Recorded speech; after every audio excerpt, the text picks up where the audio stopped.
Welcome back to We Connect. Steve, tell me about research. Who needs it? Who wants it? What are you going to do with it? What are you going to do with it? Well, I can't exactly tell what everyone's going to do with it, but I do feel that my research is important, not to everyone's life. But the reason why I got interested in Tamil cinema was because I was picking up that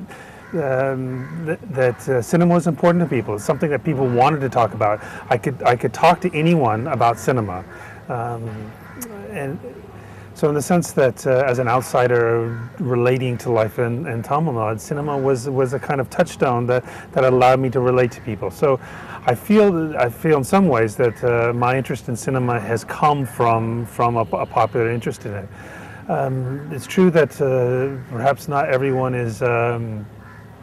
Everyone will recognize. I mean, it's true that not everyone would be interested in sort of the historical details to which that I carry my research. But I will maintain that cinema is something that people recognize as an important phenomena, as an important part of life in South India.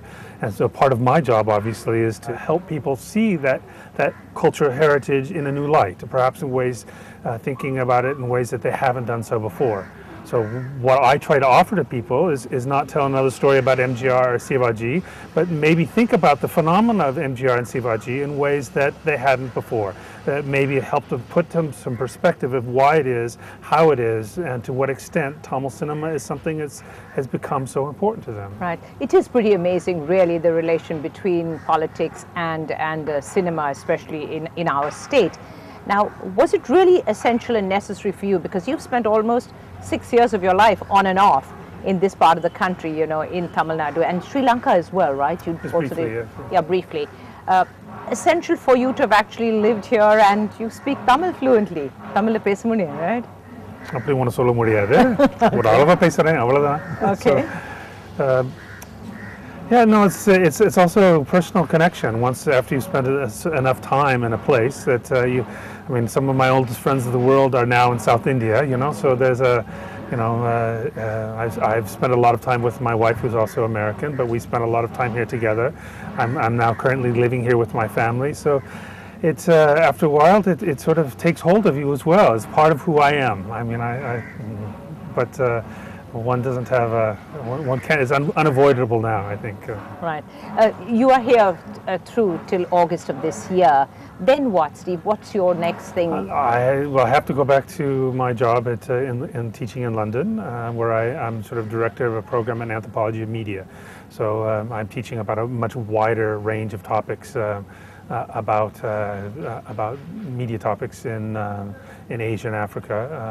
So my interest in cinema and music recording industry and things in South India is one part of my larger job. Right. So let me ask you about the media industry itself now. I don't know how much work you've actually done on that in this part of the country, but I mean the way we have mushroomed with satellite channels and the whole media industry has taken on a whole new gamut, really, honestly. So what do you think about that, Steve? Well, I was living in Chennai between 1991 and 1993 at the moment that satellite TV takes off, and I followed that avidly. There was a time when I was going to study the satellite TV revolution, and I was working very much on it. But the problem was you have to live here to be able to follow it, so I didn't keep up with it. But it's unbelievable the kind of changes that have taken place in the last 10 years. I mean, somebody who remembers when Doordarshan had the monopoly, it wasn't so very long ago. I cannot believe at the range of news options that are available to you, and satellite TV is only the tip of the iceberg with internet and other kinds of, for example, to take the example of radio. The radio stations, these FM stations, have again mushroomed in a very really short amount of time. Off, aren't they? Yeah. Yes. So I think there's a great deal of scope for students and researchers to take media serious as a kind of social phenomenon. I keep promising myself that from my interest in the history of cinema, I will carry that through to the present day situation.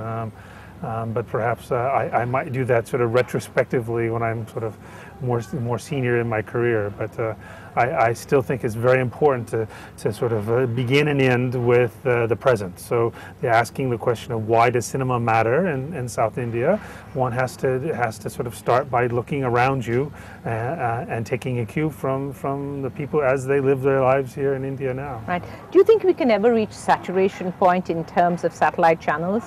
Do you think it could ever get too much? I think it will. I think I mean, if you think about the shuffling of satellite channels, so many have come up and so many have fallen away. Yes, that's true. So I think there's going to ebb and flow, but they're not entirely market driven, because there are all kinds of other people that are starting channels.